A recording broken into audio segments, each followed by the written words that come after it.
Hey everybody, welcome to the video, welcome to the show. As you saw last week, I kind of changed things up a bit, calling this more of a podcast. We got the Poor Resellers Almanac, a little play on Ben Franklin there. And that'd be cool just to switch it up, change it into a podcast format. I'm gonna do this once a week and I'll hopefully drop it every Saturday, although last week I think I dropped it on Sunday. I'm gonna drop it on this channel, and I started a second channel. The actual name of the channel is Poor Resellers Almanac. So if you're interested, it's the same thing. I'm just putting it on this channel for now. Why? So I can get views and make a little money on the video as well too. And then also too, this will reach more people, not just from a viewer standpoint or getting view standpoint, but also more reach. People will see more of the what solds and all that, because we will be doing the what solds here. First part of the video will be what sold. Second part will be discussion. And so please like the video, thumbs up, subscribe, comment down below. And we'll be talking a little tech today. I did have a meeting with eBay earlier this week. I'll discuss a little bit about that, not too much. And not really anything that's no insider information. I'll tell you that right now. And so let's do some what sold, and I think I'm going to kind of stick to the breakdown, of fees and how I did it last week as well too. So everybody, if anybody new joins in, they'll catch that part as well too. They don't have to go back and rewatch a video. They can watch the video now. You'll see the breakdown of fees and all that, and I'll try to find different categories so you'll see what the different fees look like in different categories as well too. So otherwise. Oh, let's get into the pour. First, we're also going to do whiskey. Let's talk a little bit of whiskey as well, too. What do we have here? We have a Starward. This is an Australian whiskey. It is a malted barley, so should be very similar to a Scotch. And the thing about this one, everybody has their little stamp they want to put on their whiskey. Or anything for that matter. Everybody wants to put their own little stamp on something. But, so this is, let's see, matured in Australian red wine cask. And the barrels are steamed and not charred. So they're not charred to retain the penetration of wine into the wood. So, I've already opened this one. I've already had, sips of this whiskey already too. And it's very good, very good. Nice. It's a bit of a sweeter whiskey, really, really nice. Definitely one that, if, someone's looking to get into whiskey, definitely one that, is a little more easier on the palate. I believe it's a little more easier on the palate. Although, everybody's different in the way they, their taste buds and everything are different. So you never know. Yeah, I'll just make sure that's clean. I'm pretty sure that was clean. Let's do a bit of a pour. And we're doing a bit of a bigger pour because these videos are going to be a little bit longer. We'll do a little bit more. Just a tad more there. Okay, there we go. That's good enough. That is a good enough pour. As you can see, a nice, deep, rich mahogany look to it. I think it's only, was it 2 years? I think it's only 2 years. Let me see. 2 years. I'm pretty sure it's only 2 years. Matured for 2 years. 2 years. So it's only 2 years. And look at that. Probably getting that rich color from the red wine barrels. So, because 2 years is a very short amount of time. But, just look at the bottle. Really cool bottle. If you're into anything, space, sci-fi, Star Wars, Star Trek, nice bottle. Okay. I was going to pull out another whiskey, but I was like, wow, that is a hot one. Another hot one. Another high proof one. And I was like, we can't do all high proof on that. I don't have nothing but high proof. I have plenty of other whiskeys. It was just like, this is a 40, a 41. So it's a pretty standard Scotch type of whiskey. Scotch is usually 40% and 40% alcohol, 80 proof is what it is. And this is a 41. So, very sweet. Jump right into it. Very sweet. Very, very little smoke. So, I mean, if you like smoky whiskeys, definitely not a whiskey for you. Very much a sweet, a little bit of heat there, not too much. We'll let it breathe for a little bit here, and definitely one. As you can see, I don't really, when it comes to whiskey, I really like to enjoy the expression as it is. Sometimes I'll limit of water. Occasionally, I will do rocks or ice. It's not something I typically do. More towards the summer because it's hot. Because it's hot around here, and generally I will do that with with higher proof whiskey. The one that really comes to mind is something like Knob Creek. Really great over ice, in my opinion. But something like this type of whiskey, a Starward whiskey, in my opinion, doesn't really require anything else. Doesn't really require water. Doesn't really require over rocks. It might dilute all the flavor out of there, from this whiskey. So it's fairly light, even though it looks dark, rich. It's a very, very light whiskey. So definitely something, if like I said, if somebody looking to get into whiskey, you want to recommend a whiskey, this would definitely be a great one to recommend, in my opinion. I was just looking back in the cabinet as well too. When I do have a bottle next week, I'll probably do a bottle of I have an unopened Green Spot, which is that's a Irish whiskey. So we'll break into that one next whiskey next week. So.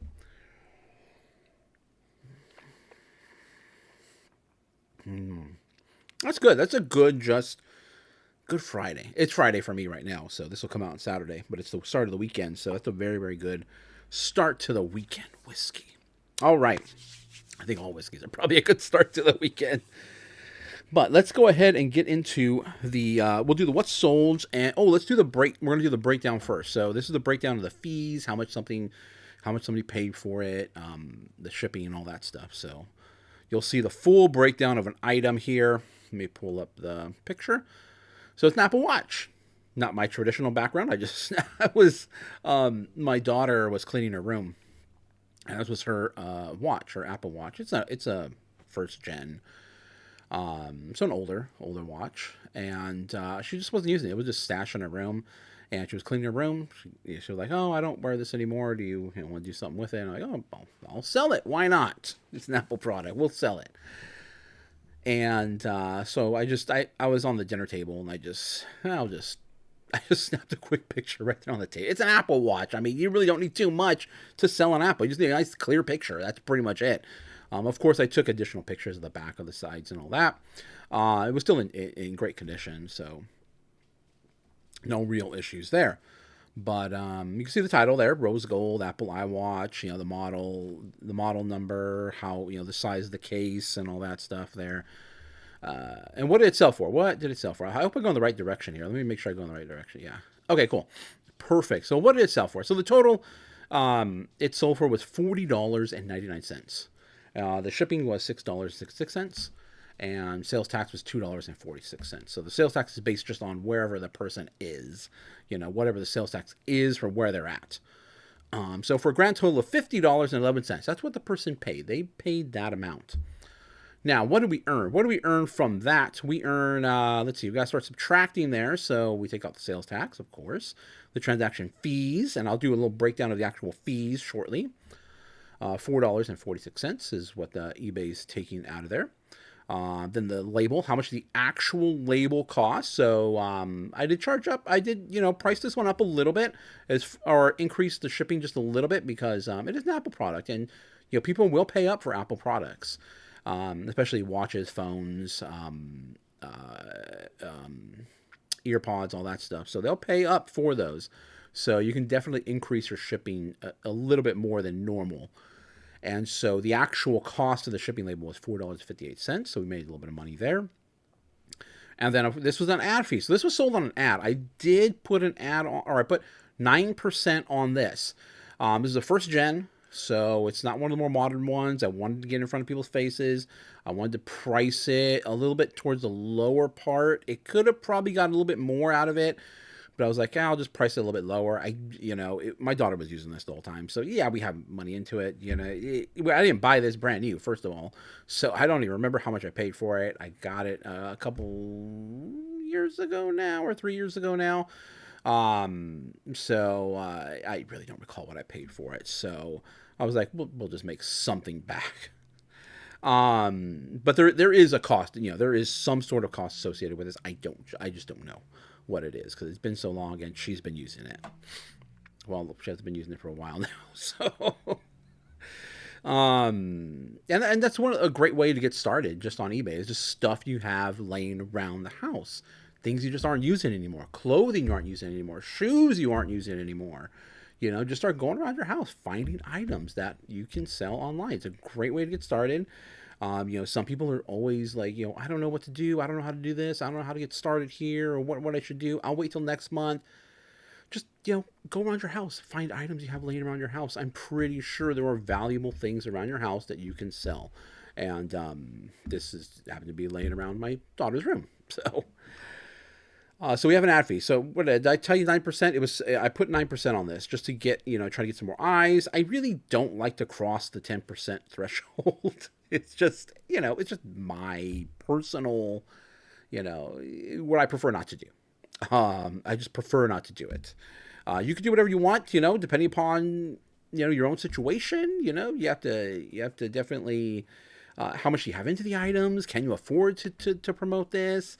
I recommend trying it out, testing it out if you can, if that's built into, if you bought it low enough to be able to afford to promote, try it out and see, it's a little bit of trial and error, trying to figure out what works best for you and your situation.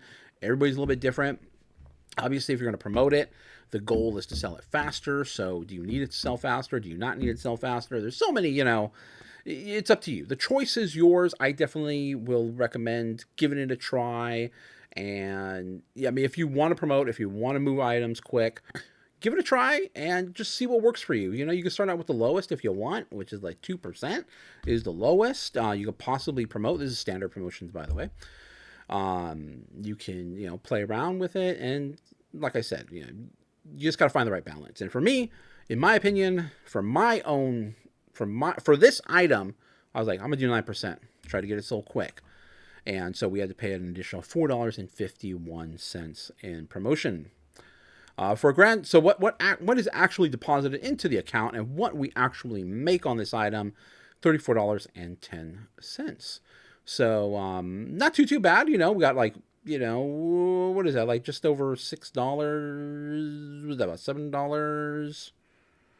Yeah, probably about $7-ish or so. But let's go ahead and do the breakdown of the actual fees. Now, the ad fee won't be in this. This is the actual ad fee. So let's go to the actual fees. So the actual fees will be this transaction fees part right here. This is the actual breakdown. So we have the final value fee of $4.06, and you will see how they get there right here. So for this category that the watch is in, the smartwatch is in, it's only 9%. And in my previous video, you saw it was 12 point something percent. So here it is 9%. And then the 51.11 is the grand total with everything in there, the shipping, the sales tax, and all that. So that's how they get the $4.51. But then you want to subtract, because I am a top-rated plus seller. And how do you get there? You have to offer free shipping with at least a 30-day return window, and you have to be able to ship at the very least by the next business day. And so then you get the additional 10%. Now, what that 10% does here most of the time, and for me, is it pretty much cancels out this, this final value fee, the 40 cents. A lot of people forget about that. There's a 40 cents if you have $10, as you can see right there, $10.01. You pay an additional 40 cents, and it's 30 cents if it sells for under that. So that additional, 10% that I get off this sale, pretty much just cancels that out, as you can see here. So for the grand total of $44.46 for the total fees, of course, plus the additional promotion fee. So, cool. All right, kind of cool. I'm trying to remember like what I paid for it, and I don't really recall. It wasn't, too much, but hey, sometimes when you sell stuff around your house, you're not going to get back what you ultimately paid for it, especially if you bought at retail at a Target or Walmart or anything like that. You're just making a little bit of money back. And I do this a lot with Legos. When I buy my Lego sets, because I primarily collect the minifigures, and so I know I'm not going to make all that money back on a Lego set when I purchase it and then resell the pieces that are not the minifigures. But I'm just hoping to kind of recoup a little bit of that cost back to support my hobby addiction of minifigures, of Legos. So, okay, so that's a little breakdown of the fees, the cost. I always assume when I am buying items to resell, I'm always under the assumption that I'm going to be paying the top amount, which, if I'm not mistaken, and if you know a little bit more than me, you can definitely, drop a comment down below, but I believe it's 15% would be the top, I believe. I may be wrong on that. I haven't looked at it in a while, but I automatically assume I'm going to be paying that amount. But I do keep an eye on this stuff. You definitely want to go in there, look at the fees, make sure they're charging you appropriately from time to time. I don't go check every single item. I'll go in like once a week and just kind of do a little audit, check one here, one there, one there. Just double check and make sure that I am getting charged appropriately. So definitely something that you want to make sure to keep an eye on, because I've heard, never happened to me, but I've heard of stories of some people getting just charged a crazy amount for, and it was an error. Like who knows? It was just computer error, calculation error, something. And then they have to go get that correct. They have to call in and get it correct. Not call in. You have to wait for a call back to get that corrected. So I've heard of that issue occurring. Never happened to me, but nonetheless, I still go in there and I double check everything and make sure, the fees are correct. Okay. Now let's move on to the what's sold. Go back over here.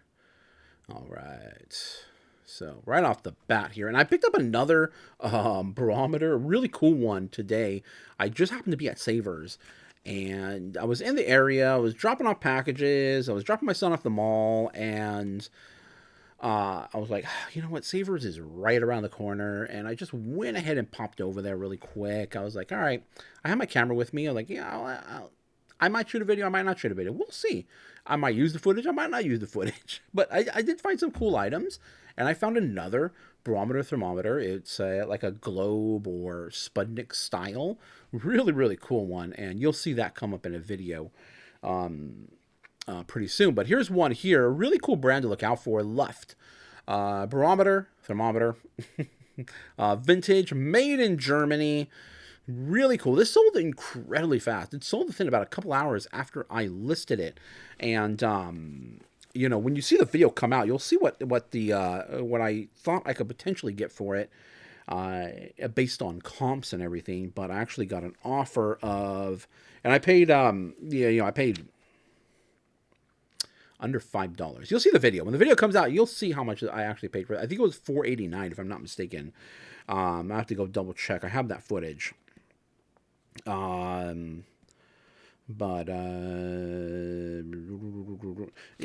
pictures are not in order right now, so it's throwing me off.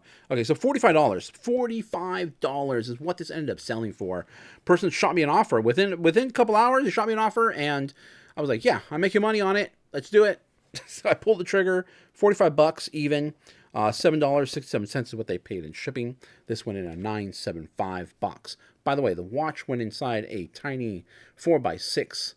No, I have a little bit bigger in my poly bags. I went in a small poly bag. I think they're 6x8 size.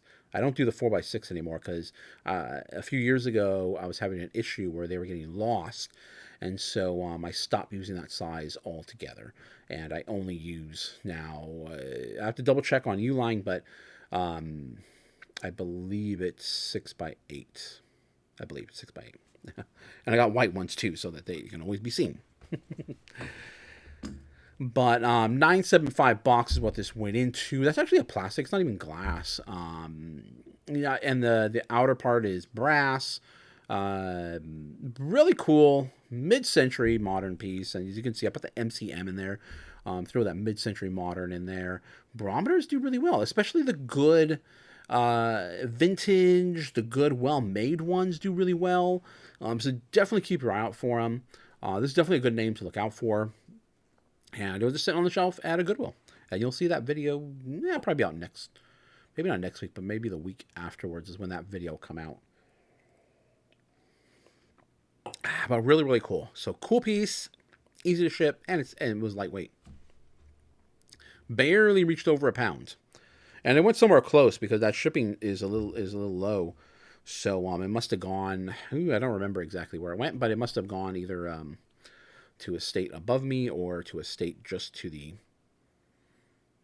what would that be? To the right? To the right of me? That'd be the right of me or left of me? Whatever Nevada is. It went close, I'll tell you that right now. Okay, what's the next one here? Oh, this was a cool one. So, I was talking in the last video about decanters, and I had 2 decanters sell, really quickly. All of a sudden, they've been sitting out there for sale. Here's another decanter. I thought I sold out of decanters, but I forgot. I had this decanter in my inventory. Cobra. It's a Cobra. Obviously you can see that. There was no list. There's no brand name on it. There was no other listings for me to go off of. Kind of interesting though, because Costco has their Chinese New Year brandy. They do this I have a Dragon brandy over there from a few years ago. I don't like brandy, so it just sits there. But they so this year, along with the Dragon, they have the all little tiny different zodiac animals, and one of them was a snake, and it was actually a tiny little cobra like this. I'm like, what? I'm like, oh, that is so strange. But this is a large one. This is a large style. Couldn't really find anything on it. There was nothing in eBay, nothing for me to go off of, and I just kind of thought the cool factor was there. And it was a decanter. It does have a little cork on the back of it. It is a very thin glass. And as you can see, Cobra glass decanter. I kind of throw whiskey in there all the time with a lot of decanters because, except for, ones that are for wine. But I throw whiskey in there because, whiskey is popular. A lot of people like whiskey. Bottle, barware, decor, snake, Chinese New Year, because this is the year of the snake, if you don't know. And New Year's coming up quick. I think I have another Chinese New Year's item in this video here coming up. So really, really cool item. Definitely keep your eye out for these cool, unique decanters.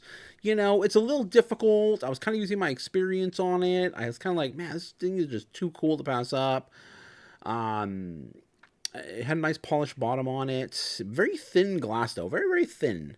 And I just thought it was so cool. And, again, this is one of those things where I just pat myself on the back. I know what I'm doing. I know what's cool. I know what sells. I know how to sell items. And so this one sold. Really cool. Oh, what did it sell for? $61.14 is what it sold for, what they paid. They also paid the shipping, which was $8. This one went pretty close to, I believe, if I remember correctly, this one went up to Oregon.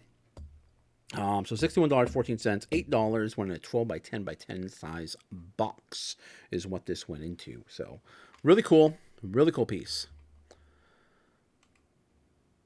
And then we have another art. I should have chose a different picture for this one, but because this one really doesn't do it justice. But it was a really nice marble. I believe several videos ago I had shown a couple of marbles that had sold. But here's another cool marble that I got with other marble. The other 2 marbles that I got with this one sold fairly quickly. This one took a couple of months to sell, but I thought this was the better one of them, but finally sold. So really cool. Yeah, that's just a rubber band underneath it. I just put that rubber band there so it can stay up because it's a marble. It would roll around everywhere.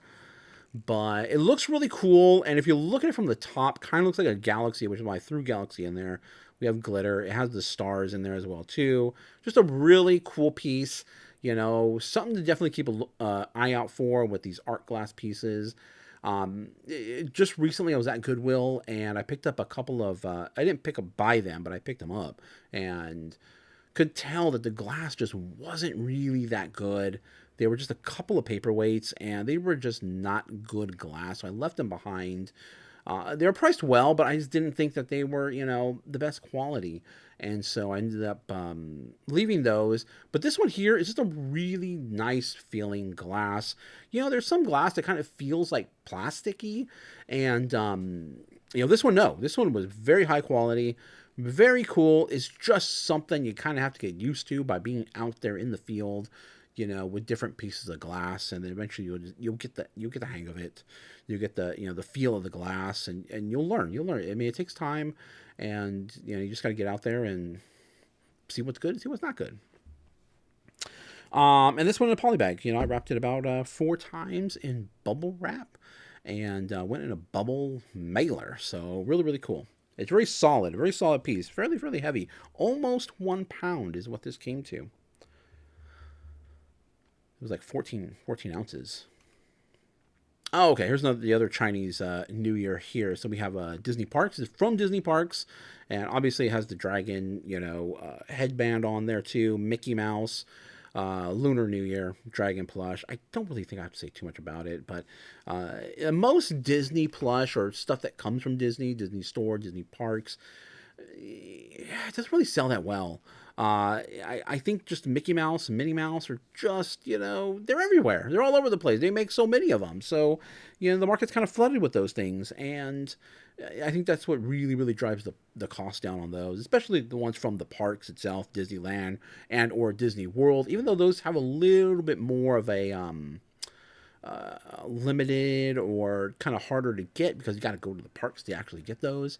And but some of them do, you know, command a little bit of a premium, and this is one, especially right now with Chinese New Year right around the corner, that's sold fairly well. $32.61 is what it sold for. $9.31 is what they paid in shipping. Because this was after I did put this in a box, because in a 12 by 8 by 6 box, because I didn't want the actual like felt headband part here to bend. So I did put this in a box, and it set on its way. So really cool. Cool item, cool piece. Chinese New Year is probably too late to, you know, if you're just seeing this video now, it's probably too late to get your Chinese New Year stuff up.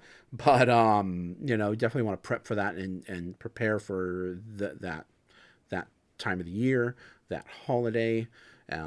Because it's very big, especially very big in our area as well too. You know, we're very close to, we have Chinatown here, Japantown, so a lot of Asian communities in our city, so it's a very big deal in our city.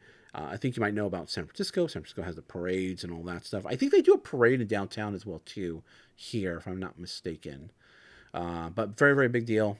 And get your items up. You know, right now it's probably too late, but you know, for the future, just be mindful of that and pay attention to what the animal is that year. Okay, we did the Mickey. I should cross these out so I don't get so my eyes don't go cross looking at all this here. Okay. This is the Gerber Baby. So I found this at the flea market. It's a belt buckle. Really cool. Solid brass.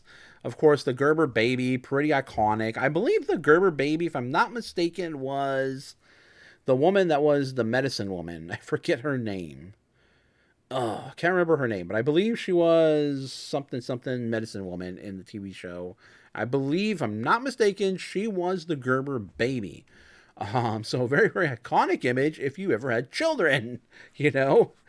If you ever had children, ever bought Gerber products, you'll be familiar with the Gerber baby. And so I figured the belt buckle would be, popular, would sell. And it sold. $19.41 is what it sold for. $5.21 is what the shipping was. And this went in a small padded poly bag. So it's really cool. Belt buckles do really well.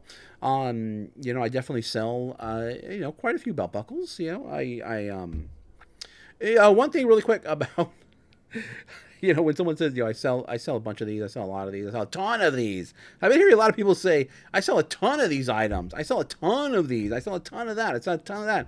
Ton is a lot. That's a big, big number. So I may have even said it a few times as well too. So, I do sell quite a few belt buckles, or it's a popular seller of mine. Items I do like to pick up because it's pretty consistent. I'm not going to say ton. I got to make sure not to say ton. I've been hearing a lot of people say it, and I can't think if I use that word or not, but, no one's selling a ton of anything. I'll tell you that right now. At a time. I'm not selling a ton of any one thing. I'm selling a lot of some things. Some categories do better than others. Some categories do fairly well for me,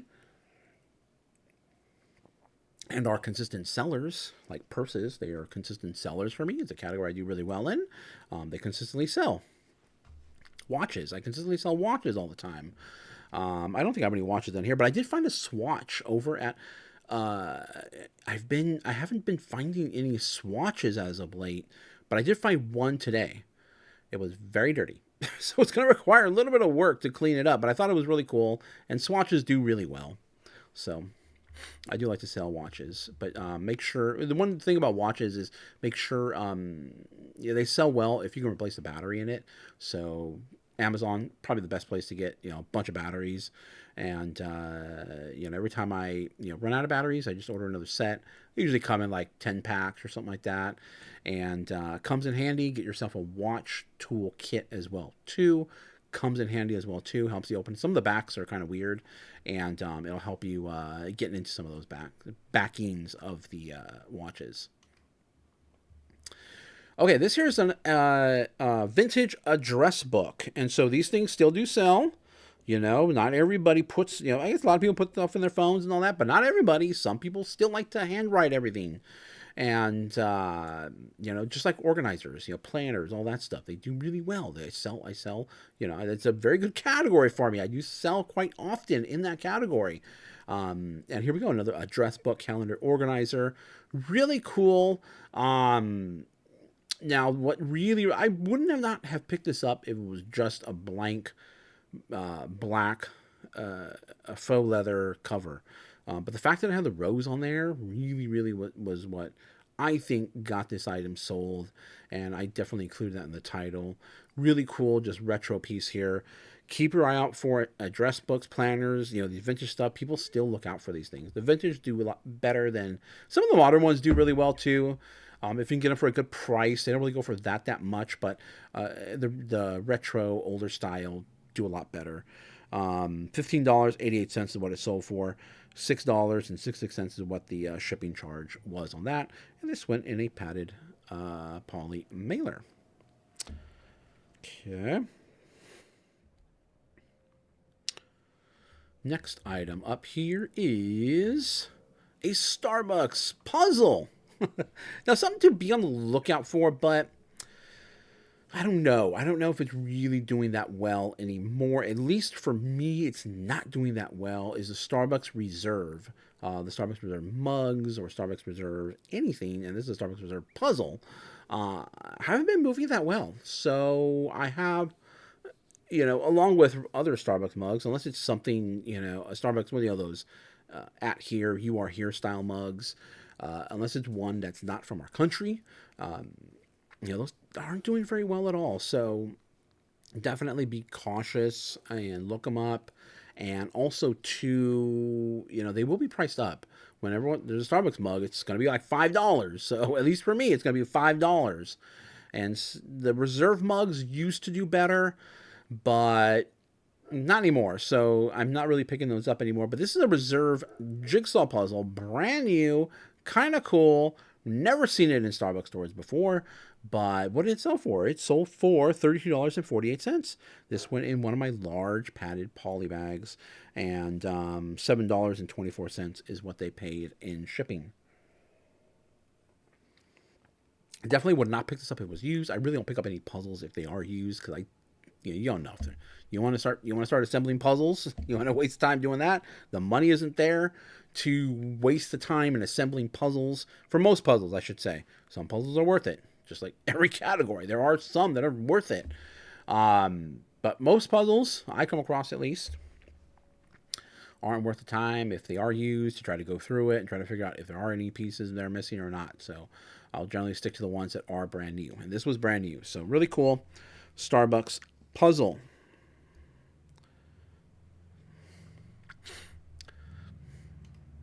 Now here's an item. As you can see, the picture is fuzzy. And I'm like kicking myself for doing that, for putting a fuzzy picture in there. But it's still sold, and it's still sold within about an hour. It's sold fast. I believe the video already came out on this, and I put, if I'm not mistaken, I put listed value of $25 on this. This is what I thought I could get from it, but I did accept an offer, $22. So not too far off. But just the speed at which it sold was kind of amazed me. I'm surprised that, which, in eBay, you can set up like reminders. If something you can put in there, like I want to see, Lego Star Wars. Anytime anybody posts anything for Lego Star Wars, you'll get either a push notification or an email or both. And so I'm guessing maybe this popped up like that. Like somebody was looking out for this, and boom, bang, popped up on their phone. They saw it, shot me an offer of $22, and I was like, yep, we're making money on it. I'm accepting that offer. So I did, and $5.52 is what they paid in shipping, and this went in a padded poly bag. So I did, obviously, I wrapped it in a little bit of bubble wrap, 3 times the bubble wrap, just to, make sure the box didn't get crushed. It's a thin metal. The metal that's in there, it's plastic. I'm sorry, it's not plastic. It's actually glass, little thin glass, and some metal on the inside. And I didn't want any damage to happen to that. So I wrapped it up. In 3, it was already in packaging material inside the box. And obviously it had its own box as well too. So it sent on its merry way, and it made it. And really cool. It's a tea light. It's a tea light thing. And then the heat there's a little fan up there, and it causes the fan to spin. So somebody must have been on the lookout for something like this already, because I don't know. To me, it was random, and I believe, if I'm not mistaken, in the video I said this is my shot in the dark item. I think, not 100% sure, but I really couldn't find anything on this little thing. I did find similar items like this, but not this exact one. So I really had no idea what to go on, and so we made some money on it. So that's great. We're making money. Okay, this is the second time I've sold this. I may or may not have featured the other one I sold in a video, but surprisingly, I just found this recently and sold it again. I did take an offer on this one, just because, just get it moving. It's a Santa Claus. It's Christmas in January. $28 is what I decided to accept on that. I was like, why not? We're making money on it, and I'll send it on its way, get it sold, get it moving. Christmas is, 11 more months away. So, really cool. If you find these, buy them, sell them. They do incredibly well. Check the battery compartments, because they can potentially be, corroded. I looked at a clock today that was, heartbreaking, because it was a really cool clock, and they left the battery in there, and it was completely gone. It was going to be unsalvageable, because the corrosion had reached some of the wiring as well too, so there was going to be no coming back from that. And so check the battery compartments on these, and make sure that there's not too much corrosion. Make sure there's no corrosion. If that'd be even better. There's no corrosion in this one here. But just a cool piece, cool item. They sell incredibly fast. Keep your eye out for them. $28, $6.48 is what they paid in shipping. This one did go in a box. I did put this in a 6x6x6 box, which is my mug size box.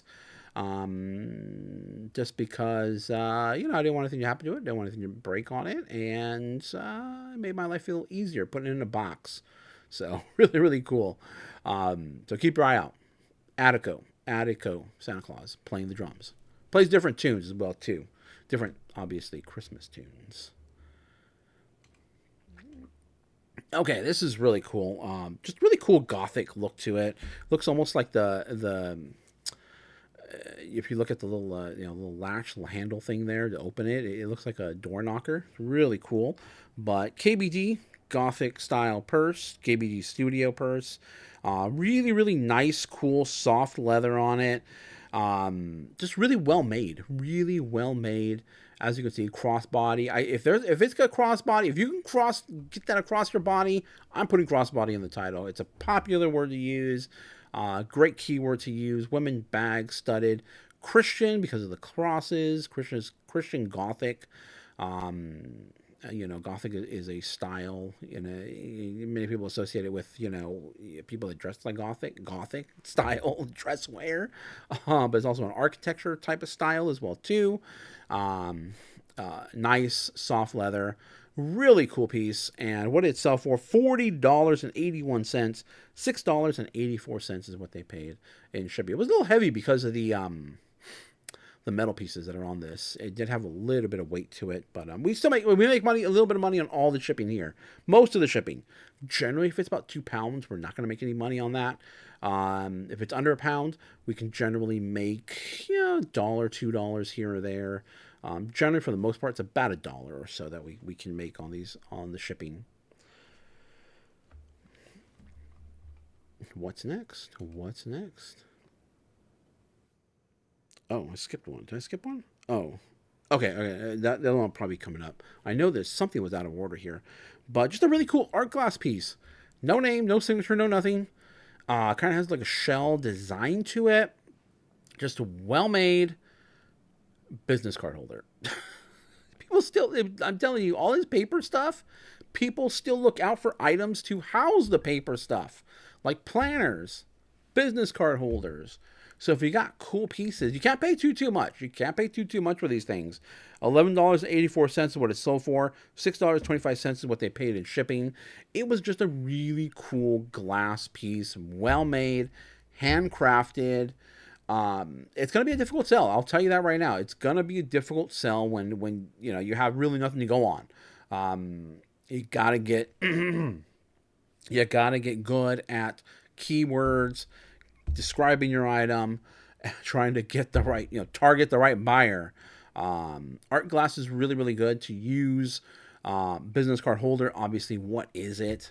Red, it's kind of iridescent look to it. What's the pattern? What does the pattern look like? And it definitely had like a shell, kind of sea snail look pattern to it to me. And then office desk. Where are you going to find this thing? Office desk decor. Really cool piece. Very well made. Again, another item. Just, there's one of a kind. There's none other like this out there. At least I couldn't find anything. If you can, let me know. But I couldn't find anything else like this. And it's a really cool piece. We got it sold. Cross that one out. Another interesting item. I believe this is the right one. Yeah, okay. This is this water game thing. If you remember any of these water games from back in the day, where you used to get the little rings or something like that, or get the little ball around a maze, or they have the little wheels that you would have to spin. Just this was a really cool. I've never seen this one before, but it's by Tommy, and it was cool.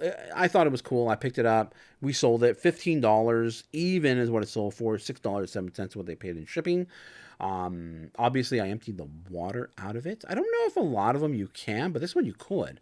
I was able to empty the water. Just be careful nothing else falls out of it. But it was a really cool piece. It did sell. I do remember these, playing with these on the road, going, hitting the road. We didn't have all the electronics that we have nowadays. I remember when the Game Boy came out. I didn't have a Game Boy, but I remember having little Tiger Electronics when those started to come out. But a lot of these little things. Yeah, I had a little electronic poker handheld. That was pretty cool. But when you're on a road trip, you got to find ways to entertain yourself. these were the ones I used. I played with. It was kind of cool. I remember the marble one. It was kind of like a manual pinball thing. That was kind of cool too. But it did sell, so keep your eye out for these things. It's not going to sell for too much. We're not going to get rich or anything off these. But if you can get it for like a buck or two, great item to resell. Like I said, empty the water though. Empty the water. Now, something I really don't feature too much on these, but I do sell quite often, are shoes. And these are a pair of golf shoes. I found these, and again, another super fast seller. Sold within about an hour. Someone must have been looking out for these. Now, these ones here had a date of 00 on them. So the year 2000, you got to be cautious. You got to be aware of dry rot. You heard of dry rot in shirts, but it can happen to shoes as well, too, especially shoes that have been unworn. And these looked unworn. They looked very unworn to me. I couldn't really tell 100%. I did list them as used because I could not tell. I bought them at the Goodwill. And, I was pressing on them. I was twisting them. I was trying to make sure before I listed it that these things aren't going to fall apart. And generally they'll fall apart at, all the rubber and everything on the bottom would just disintegrate. And I couldn't get it to do it. So I'm guessing they're A-OK good. But what's also A-OK good is they went international. They went to Ireland. So I'm not going to see these things back. It's a great sale. And they sold incredibly rapidly. So really cool. As you can see, Nike Air had Nike Air on the back. Golf shoes, the Mary Jane style. Women's 8.5. And what do they sell for? $35. So $35 what they sold for. They paid $10.67 in shipping. And they just had to get to the Chicago International Shipping Hub before eBay took it the rest of the way over to Ireland. So that's always great because I will not see these back.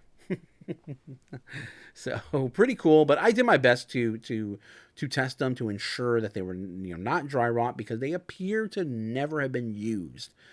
And, I was twisting them, I was poking them, prodding them. I mean, not too crazy. I wasn't going like, like a whole V pattern. But, how someone would normally walk. I was testing it that way. I kind of twisted it a little bit, prodded it with my fingernail, tried to see if anything would happen. But nothing happened. And we will see. We will see. But let's cross that out. So those are cool. That's so fast, very fast. So if you do see these, pick them up. They will. I mean, I don't know if that was the only person looking for them, but they sold rapidly. And then here's the last item right here, and another item where I just patted myself on the back because I got this sold. It's no name. There's no name. There's no name etched on it. There's it's just a perfume bottle. Crystal glass. Yeah, you heard me. You saw me do a video on crystal glass. Crystal is glass in this instance. This is not a crystal. It's not a diamond. It's not quartz. It's not anything like that. It's glass with something added to it. Lead, other things are added to it to give it toughness, to give it a hardness that is similar to real crystal. It's basically just a marketing term. They're used crystal to tell you that this item is more durable. It's, they can cut into it and make it make it faceted, and therefore you can get that cool reflection, like on diamonds. Whenever they cut diamonds, you get that really cool glitter, glow, the shining of the light reflecting off of it. You can do that. You can't do that with just regular old plain glass. You got to start adding stuff to it to build up, to make it harder, make it, when you're cutting it so it doesn't break when you cut it. So it could still break even though, once you start adding stuff to it, but it makes it a lot harder, a lot more durable. Okay, enough of me ranting on that. But a glass perfume bottle. I still throw crystal in there because people, associate it with this. This is associated with, it's a piece of crystal. People will say this is a piece of crystal, you know, when technically it's not crystal, it's just the marketing term. Okay, enough ranting. But just a really cool perfume bottle, vintage, no name. Again, like I said, another pat on my back because I know what I'm doing. I know how to get these items sold. $27 what it sold for, even. $6.84 is what they paid in shipping. This did go in a box. Because the inside, the dabber on the inside, you got to be cautious. That can easily break. So really, really cool. I really like the yellow on the top of this as well, too. Really cool piece here. And one thing about this, though, they did ask if I could ship it somewhere else. They were at their vacation home in Myrtle Beach. And I quickly, when someone does ask me that, first of all, my recommendation, if anybody sends you a message saying, hey, can you ship this somewhere else? Don't do it. Tell them, just tell them, you know what, I'll cancel the order. I'll put it back in there, and then you can enter the appropriate address you would like it shipped into. That would be, and then the reason for canceling would be, there's one in there for something wrong with their shipping address. That's the one you would select. So that way you don't have any issues with eBay, any dings into your account. But that would be that's my advice. I don't follow my advice because I've been doing this for quite some time. And I'll go in there and I'll look. How long has this person been on eBay? What, do they have any feedback? All that. So I quickly did that. It takes me, just a couple of seconds to do that. And then realize this person's been on there for over a decade. So I was like, okay, I'm pretty sure they're okay. And I'll be like, yeah, sure, no big deal. I'll take care of it and, ship it out. We still do run the risk if for some reason it does, the person does not get it, even if it says delivered. Even if it says delivered, you change the address, and the person claims not to get it because you changed the address, you're not covered. So you will get you have to refund them back their money. There's nothing you can do about it. You could call eBay because it is in the messaging system. eBay I've heard of it being, some leniency there because they did send you the message and it's in the messaging system. But don't get your hopes up. Don't get your hopes up on it. So, my advice, always, if someone is asking you to change the address, don't do it. Tell them, I'll cancel the order, I'll relist it, and then you can purchase it and put in the new address that you would like it shipped to. So, that's my advice. I know I don't follow my advice, but that's the advice I will give to everybody out there in YouTube reselling world. Okay, that's the last what sold. Let's get into the discussion. Like I said, we're going to talk a little bit of tech, and a little bit about, reselling and a little bit about the craziness of Pokemon.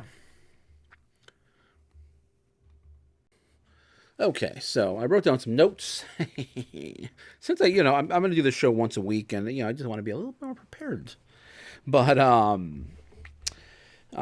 one tip, if you guys are tipping in acting or anything like that, one thing you can do, and one thing I was taught when acting is, to help learn your lines, you would break down. Obviously, you're going to be auditioning or you're going to be practicing and all that. Is to write down. Can't even see the paper here, but I no writing on this. I write down. Cut your lines up into a few lines here and there, and then color code them. Different colors, so that way you don't lose your place. If you read like 3 lines at a time, and then have that in red and then blue, get yourself a good color pencil set, and so that way it helps you to read your lines, and then it'll help you to with repetition learn your lines as well. So little tip there on acting in the acting world. I did have many acolytes with my, not acolytes, accolades or acolytes, not acolytes, acolytes. Tell me what the right word is about my acting ability. Although I never really pursued anything with it, but either way, I tend to get a lot of, what I want to talk about by watching other resellers and, Not really too much out there. A lot of, it seems like life is good. And one thing is, when life is good, as far as a reseller, you're making sales, everything's happening. There's really there's no negativity, there's no, no issues. Everything's good. Life is good. So we're making sales. However, when things go wrong, like when there's no sales happening, or you have a day where it's not what you expected it to be, then all of a sudden there's a problem here, problem there, problem with eBay, problem there. They start passing the blame, and that's human nature to pass the blame. I think everybody does it. Nobody wants to be the one that's wrong. No one ever wants to be the one that says I'm the problem. When majority of the time it is the problem. They are the problem. You're constantly having problems. Maybe you're the problem. Maybe you're the problem. I don't know. It could be. I don't know your situation, but there's always human nature to always pass the buck, to always blame someone or something else for the problems that are occurring. And in our instance, it's whatever platform you're on. You blame the platform for having this type of problem. But one piece of advice is not to in eBay land, eBay world, reselling world, we tend to look at our sales on a day-to-day basis. I had 10 sales today, or 20 sales, or I only had 5 sales, or I only had 1 sale, or I had no sales on this day. And really, you should really take a step back and look at the broader picture. Look how the week went. Look how 2 weeks went. Look how the month went. We do get stuck in that, this day I had this many sales. This is how much I made on this day. This is how much I made on this day. This is how much, and yeah, it's good to keep track of that information, but you should really take a step back and look at the overall picture. How are you doing for the week? How was your week last week? And that's how you should really be looking at it. Not necessarily, your day to day, even though we get stuck in that mentality. So just something to be aware of. And, a lot of the negative, everybody likes the negative side of things, but a lot of the negativity, that was out there in, YouTube reselling world is kind of gone. There may be some here and there, but a lot of those channels, maybe they're doing good. Hopefully they're doing good. Hopefully they are, doing well, and they've solved whatever problems they were having, or, the problems worked themselves out, and they're making sales. Obviously the problem is not making sales. We're not making consistent sales either, but hopefully, all those issues have been worked out, and those people that were having issues, hopefully are no longer having issues. And, I just see a lot more positivity, a lot more problem solving, being more problem solving, thinking of more of the solutions. Now, one thing I've mentioned before is I used to work in IT, technical support, and I went to school for computer engineering, of course. That's where I thought I was going to end up and be. Got bored of it, basically. And especially working in IT with computers all the time, fixing them, software issues, all that. Now, you'll see online a lot of, on TikTok, a lot of memes, a lot of stuff like that about IT people. And one of the biggest ones is, when let's say someone calls you with a problem, you show up, by the time you get there, problem worked itself out. It happens. Like 99.9% of the time. 99.9% of the time, you're like, hey, I got a problem. You're trying to work with them on the phone, and then obviously you're like, all right, let me just go over there and see. Then you get there, and then you're like, oh, it worked now. It does this now. I'm like, so, and based on my experience from IT, 99% of the time, user error. It's a user error is the problem. And then 99% of the time, restarting it or unplugging it, plug it back in, works. So, again, just based on my experience, and most of the time, user error is the issue. Yeah, sometimes there are real issues that need to be taken care of, but from my experience and based on working in IT for several years, the user is the problem. And I've encountered problems like that myself, where I have been the user, like breaking my brain over a problem. I'm like, you know what? That's the issue. I mean, why did I do that? Why did I do it? I'm building a computer. I'm like, why did I plug that into that? That's not going to work. So I've had that happen to me. So, user error is a big one. And it's, it's when you work in IT, you see it all the time. And, but, there are issues, there are, you can cast blame on, especially, because we're working, we work on a computer and the computer has software and, sometimes the software just doesn't play nice, or it's name, what you're looking for is just something, some weird name or under some bizarre menu. And software developers, let me tell you, sometimes their logic is far different from the normal person's logic, or someone that's not a software developer logic. So what's logical to you might not be logical to them. And believe me, I've worked with a lot of software developers, and I know people who are software developers. And sometimes the logic is just like, okay. That's their logic, and it seems logical to them. But sometimes it's, not logical to the end user. So there could be some blame shot over there.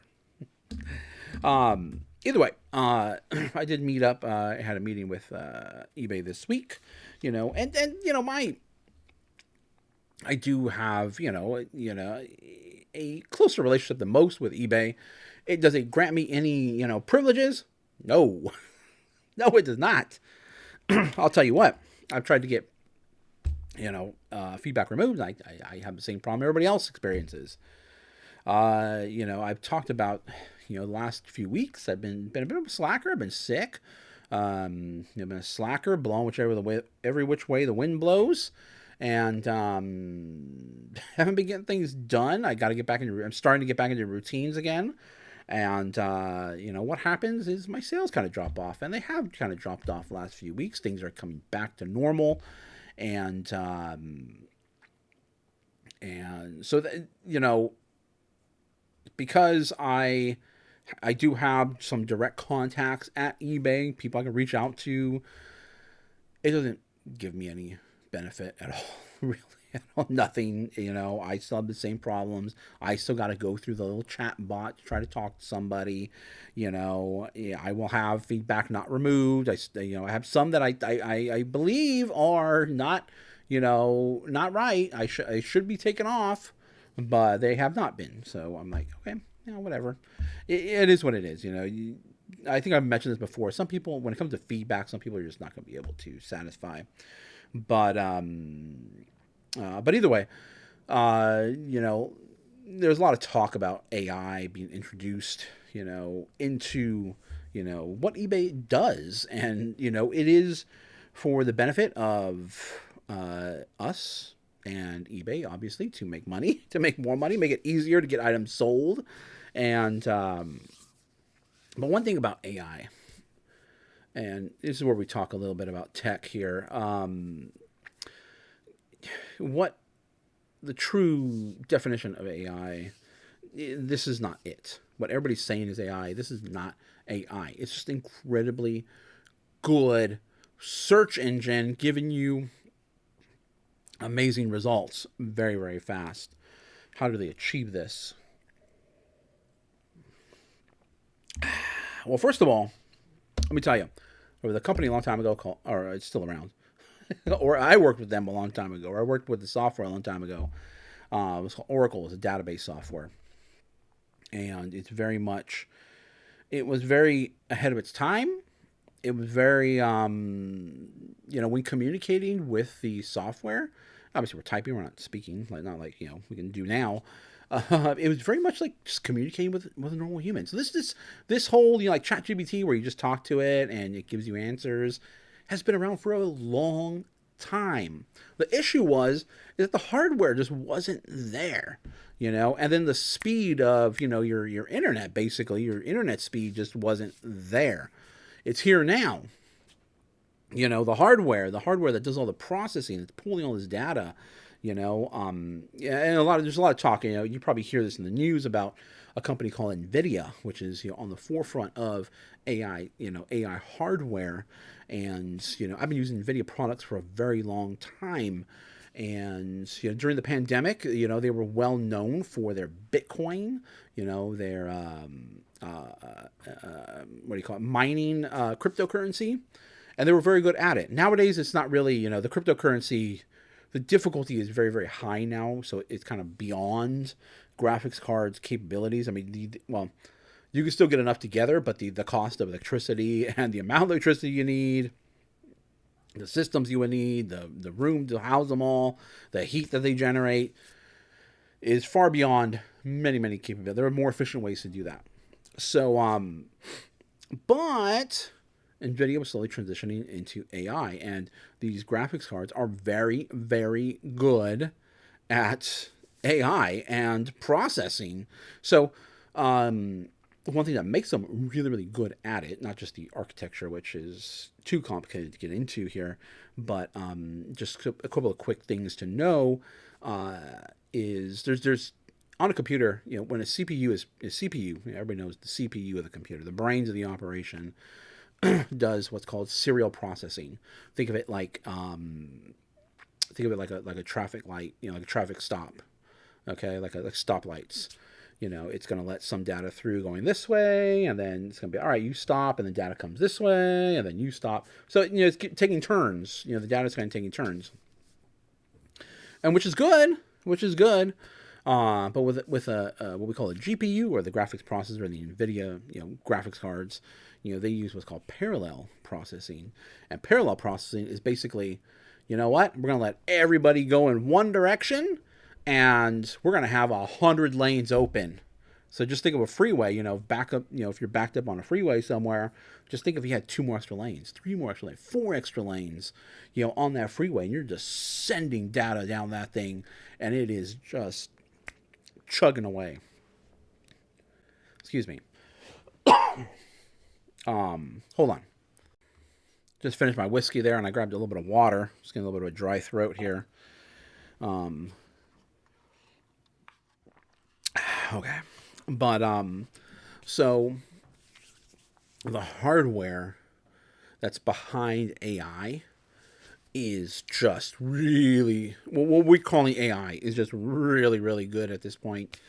I mean, I have some of that hardware here on a small scale. I mean, these server farms are just chugging up. The amount of processing power is just amazing that is behind this right now, which is why we're seeing we're seeing results that are almost like AI, but not quite. It's not coming up with these answers on its own. It's searching databases at an incredible speed to pull together pieces of this data that, and give you an answer very, very fast. There's a lot of, there's the processing power that's behind it. There's your internet connections behind it. There's a lot of stuff that's going on behind the scenes, and the speed is just wild that we are seeing nowadays, to get you that information as quickly as possible. So it is not coming up with the answers on its own, which is what AI would do. It would basically be like a human, like a human mind. It is not. It is just pulling the information from all these sources super, super fast, and then presenting it to you, and hopefully answering your question or giving you what you want. The other thing too about, really quick, just because I heard somebody mention this about the quantum computer ish. The Google, an executive had mentioned that this quantum computer did like something that would take a traditional computer millions of years, something to that effect. And I think that was rather, it's not quite right, because quantum computers and traditional computers work very, very differently. And the problems that you would feed a quantum computer are for quantum computers. So, of course, it's going to be faster than the traditional computer, because the problem you're giving it is for a quantum computer. Another thing, too, really quick about quantum in general, quantum doesn't necessarily mean small, or, we think that it tends to be like the things get smaller as we quantify things, because what we're doing is we're dividing it, and you're trying to divide it till you get to, you can't divide it anymore. And so we're quantifying something, and So just really quick. I mean, I'm sorry, I just have tons of information. I'm going off on a tangent here, and I just think it's important to know. It's important to kind of know these things that are happening in the world, especially right now. We're, you know, what does that have to do with reselling? AI is here. I mean, AI, what people are calling AI. I'm just going to call it AI because everyone else calling it AI is here, and we need to be prepared. We need to know how to use these tools, and it helps to know a little bit of the information behind it as well too. Uh, it just helps our greater understanding of these tools that we are using, and I believe that is important.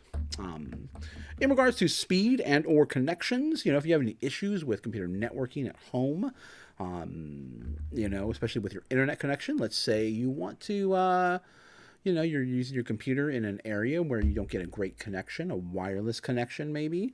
Here's something here that can potentially help you, especially if you're trying to print out labels or anything like that, and you need a wired connection, because a wired connection is always better than a wireless. Here's a little tool. I picked this up at Google. This is a power line, what we call a power line adapter. And this will basically use the power lines in your house. Something's coming up from behind me. As a network, as a wired network. So really, really cool device. You can even use this in an apartment. If it's probably safe to use, what you have to do is you have to use one close to your main router. Wherever the internet comes in through your modem, and you plug it in. Some of them are all in one nowadays. So you got to plug in one. As you can see, it has an Ethernet plug back there. And you just use one of the empty Ethernet spaces on your router, plug that into here, and then you take this other end and you plug this in somewhere in your house, wherever you want a wired connection with your computer, or wherever you need an Ethernet connection, wired connection, some other devices, PlayStation or whatever. And then you take this other one, put this one next to it, because usually there's plenty more outlets in your house, and maybe not many houses are fully wired for networking. But you probably have a power connector somewhere close. You plug the other end into a power connector close to the item, and then you plug it into the Ethernet port. And that will give you a wired connection. Don't worry too much about, someone else can plug into your home and get internet, a wired internet connection. But, if you're in an apartment, so long as you are on, your own circuits, if you have a, what do you call it? What is it? Fuse box? Yeah, if you have a fuse box in your house or in your apartment complex, if you have your own, you'll be fine. You'll be fine. You could use these in your house, and no one else in your apartment complex can plug in and get your internet.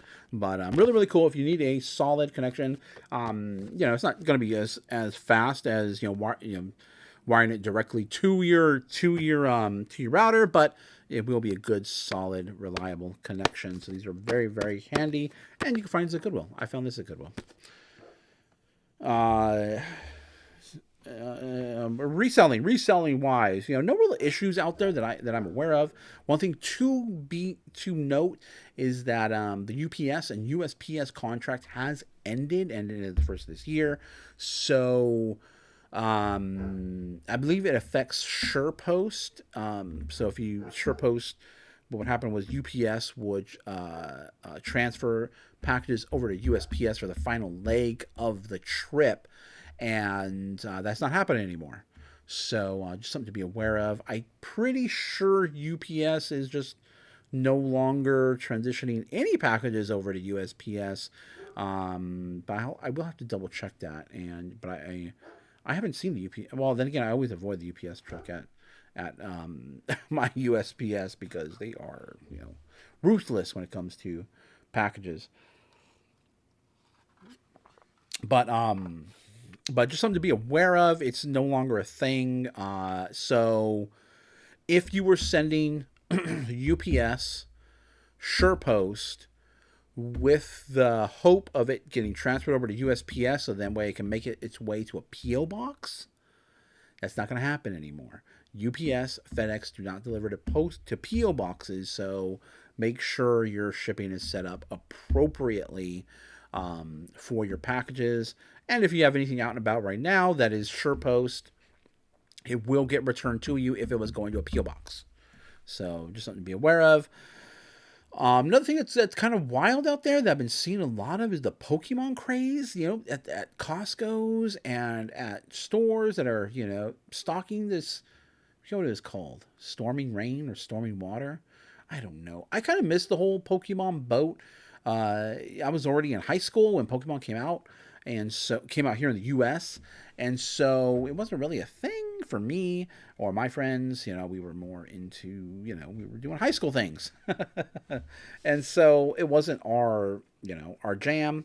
And so I don't really follow it too much. I remember starting to see Pokemon pop up in a lot of the shows we used to go to that we used to sell sports cards and memorabilia at. I do recall, seeing Pokemon stuff start to pop up. Marvel stuff was popping up at that time. We're talking early 2000s, but it wasn't as big as sports cards and memorabilia stuff. I remember when Beanie Babies hit, and that was a that was a huge deal because a lot of adults were involved in that, and adults have money, so a lot of money going around. So we definitely jumped into the Beanie Baby craze, and we did pretty well there with the Beanie Babies as well. But as far as Pokemon goes, man, people are getting wild. It definitely reminds me of the old Black Fridays when people were rushing into. There's that movie too. I think it's called Black Friday, which it kind of reminiscent of the old days when people there was no tickets or lines. It was just shoving your way in, and I remember being there for a lot of these events. Me and my friends, family, we would go. It was a thing, and waiting there and trying to get whatever was the big item on sale. But then eventually, once you get a TV here, TVs were always a big deal, and then you get the TV, and then or you get the items you want, and eventually a few years go by, and you're like, yeah, what more? What more do we need? We already have this and that. Do we really want to waste our time waiting in line? But we still did. We still did join the crazy masses, and it was kind of fun, and we all, obviously once the doors open, nobody was friends. But that seems to be happening right now with this Pokemon. I don't know. Is there anything? I saw somebody online opening something called a God Pack, and supposedly each card is worth hundreds and hundreds of dollars in that pack. I don't know. Is that a part of this release? Let me know. Let me know in the comments if you are, if you're familiar with Pokemon and why this release is just so crazy. Why are people getting wild at Costco's, wherever these things are getting released, and they're clearing shelves, and they are shoving, throwing elbows. It is just out of hand. In my opinion, it's out of hand, but a little crazy. Let me know in the comments down below. Again, I don't think I talk too much tech, and I don't know, if I talk too much reselling news. One other thing too. There are, millions of sellers. This was brought up in our meeting. There are millions of sellers on eBay, and I always talk about this, and I always try to mention this, to everyone out there, especially anybody that's new or anybody just getting started. And you see all these people here, you see me, you see other people who are getting all these great items, and just realize that this is just a small snippet of everybody's life, reselling life. Everybody is not pulling hundreds and hundreds and thousands of dollars of items every single day. It's just not happening. And don't measure yourself up to those people you see here online.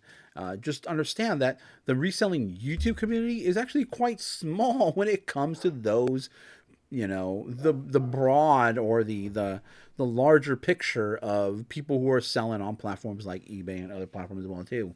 There are millions of sellers on eBay, and YouTube world, I guess I'm a part of that too, is just a very, very small fraction of those sellers that are, sharing what we have and what we do. And, we are, some of us do share some of those, those big bolos, and, Some of us, offer our advice on what to do, how to do this, how to do that. And, everybody's situation is going to be a little bit different. Some people are just looking to do part-time. Some people are looking to do it as a hobby. Some people are looking to go full-time. Some people, maybe they lost their job and they need an alternate form of income. Maybe some people just need more flexibility in their lives, which is what I needed. I just needed, or I wanted, I didn't need, I wanted more flexibility in my life. I didn't want to be bound to having to always go into an office and, sitting there, and I enjoyed my job, and I've talked about this. I definitely enjoyed it. And, when I got to the point where I wasn't enjoying it, and I finally took my own advice, because I always tell people, I always tell people at work, wherever I worked with, whoever, be like, hey, if you don't like it, if you don't like the situation, there are plenty of jobs out there, especially working, I work in a hospital, I worked more at a hospital. I'm working, I'm really going to cut back my hours this year, but, so I work every Monday, usually it's just every Monday. Well, I should say not usually, because that's all I've been working lately. But I could pick up more hours if I wanted to, but I've only been working one day a week, Mondays, and I'm gonna start scaling that back, and just really, really focus in on what I'm doing here, YouTube, reselling, But I'd always tell people, if you're unhappy, get on the job. Especially at the hospital, it's easy. It's easy to transfer here and there, But there's plenty of jobs out there. If you're not happy with what you're doing, then change your situation. I know it may seem very, very difficult, and sometimes people get thrown into being forced to change their situation. And this is just one way that I have found to, how I was making extra money doing it part-time, and now I'm putting my, full-time hours into it. Yes, I'm working one day a week in a hospital, but the amount of time I'm putting into reselling, it's full-time, sometimes beyond full-time, sometimes on the weekends. I typically take the weekends off, but, it's something me and my wife and kids like to do. Our kids like to go to Goodwill. I heard someone mention, early in a video, that back in the day, back in my day, we wouldn't be caught dead in a thrift store. Nowadays, I see tons of kids inside thrift stores. As a matter of fact, I see a bunch of kids, from my son's old high school there at the thrift stores and everything. So, it's become the cool thing now to do. And,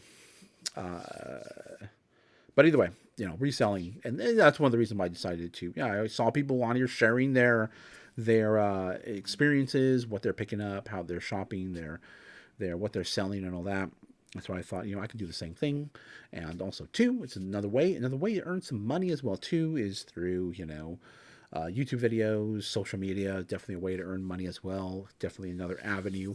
I am no expert in it, so don't look to me for any advice when it comes to social media.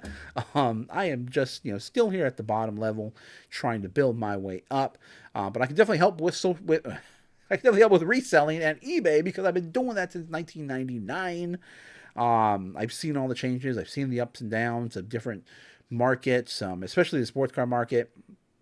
As a matter of fact, I remember there was a guy who was really, really betting for their retirement on baseball cards back in the 90s, and they had thousands and thousands of boxes from the 70s, 80s, and 90s just stashed away. Baseball, basketball, football, they were just stashing all kinds of cards away, and they were like, this is my retirement. This is what's going to be, and I remember, seeing all that stuff, I'm like, wow, it's like, to me, it was like, wow, you have a whole sports card store here in your house. I'm like, dang. I was amazed, and I was young, and I was like, geez, man, can I break some of those open? Like, that's my retirement fund. Well, what happened to that retirement fund? It went down to, close to zero. It wasn't worth that much. It wasn't worth retiring on. I'll tell you that right now. Of course, that was during the, the mid to, when the crash occurred in the 2000s and all that. That person was not yet retired, not yet able to retire, but early 2000s. I mean, that's when I was still selling. It was still viable. Early 2000s. Then we got like 2005, 2006.